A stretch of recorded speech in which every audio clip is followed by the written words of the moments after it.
What's up YouTube, TenTon here, and today we will be discussing the next time on Death Battle, Mega Man Battle Royale. But before we get to that, let us discuss the last time on Death Battle, Aquaman versus Namor. Well, the best way to start a season is with a win. I was right about Aquaman, my opinions on him were correct, the feats I actually looked up had some decent backing, and I generally think I did a pretty good job of my analysis for my predictions.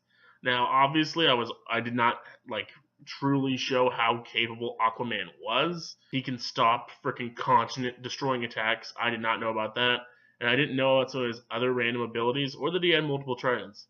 But ultimately, I think I handled Aquaman pretty well overall.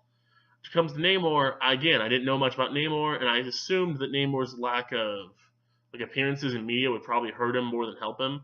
And I figured that generally DC writes their characters stronger than Marvel does, just on a general level. Of course, there are exceptions to the rule, but generally speaking, DC characters are generally stronger than Marvel characters from what I've seen, and that turned out to be true in this episode. And a little interesting fun fact about Death Battle. DC characters have actually only ever lost other fights to Marvel characters. And every single fight that they've been in with another franchise that isn't Marvel, they have won. Which I find very interesting. Now, on to the next time. It is very ironic, considering the latest episode of my Death Battle series, Fan-Made Death Battles.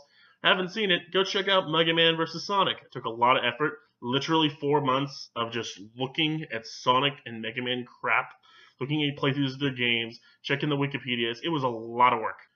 And that video is a really good encyclopedia if you want anything on classic Mega Man. It is just filled to the brim. I analyzed every single weapon I could find. I think there was roughly over 106 of them.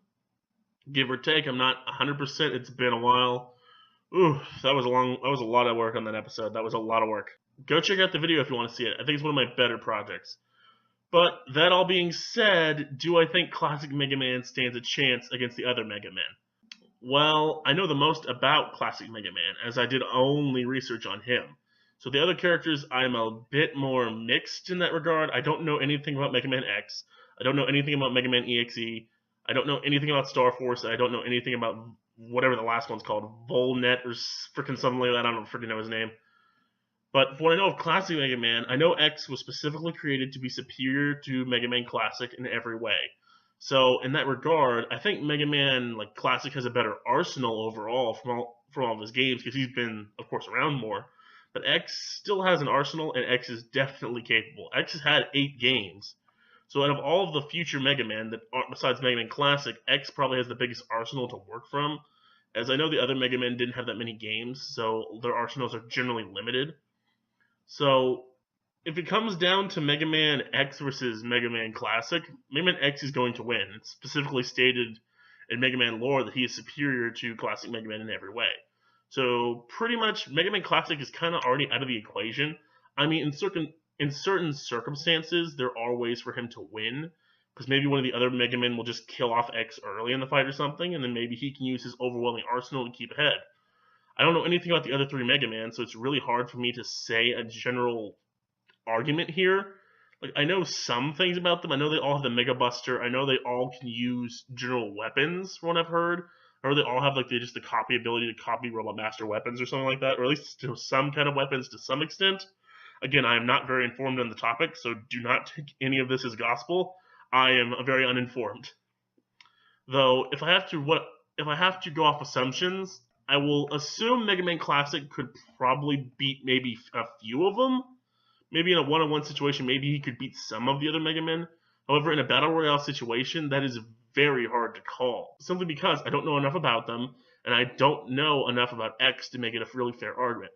I'm definitely saying I'm probably one of the most informed people when it comes to classic Mega Man. I can tell you basically anything about him, because I've just seen basically everything, and I still have nightmares of Mega Man knowledge, because I was on that stupid Wikipedia page and websites for 4 months. I've seen too much Mega Man.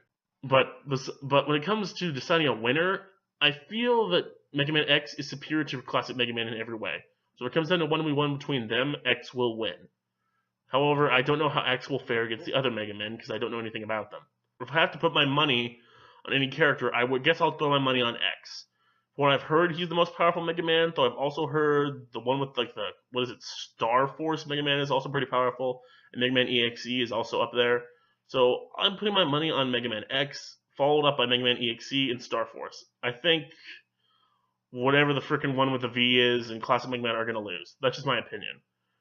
Well, guys, what do you think? Which Mega Man are you putting your money on? Leave it down in the comments below. This has been TenTon. Peace.